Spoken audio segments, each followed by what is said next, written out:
As can be seen with this first example, the square root of 9 is equal to positive 3. Mathematicians have agreed that the square root symbol is asking for what we call a principal value, and the principal value will always be positive. This was by an agreement that they made.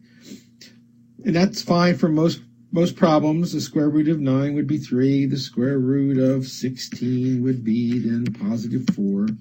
But what comes up to be a problem for us, a difficulty, a possible confusion, would be if I was asking for the square root of x squared. So we're looking for the positive number which when multiplied by itself equals x squared. Going back up to the problem at the top, the positive number which when multiplied by itself equals the number under the radical sign. That, by the way, is called the radicand.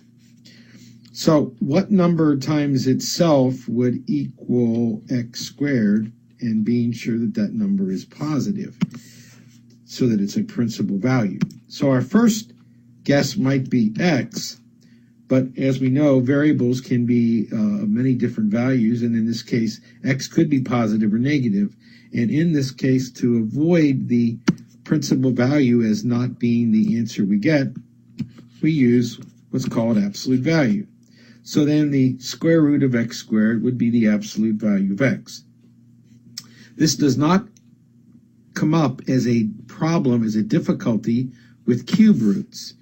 When we ask for the cube root of a number, we do not have to worry about the principal value, because the cube root is asking for a number multiplied by itself 3 times that equals the number underneath, the radical. In fact, we can take the cube root of a negative number. For example, the cube root of negative 64. This would be the number multiplied by itself 3 times to give us 64, and that number would be negative 4.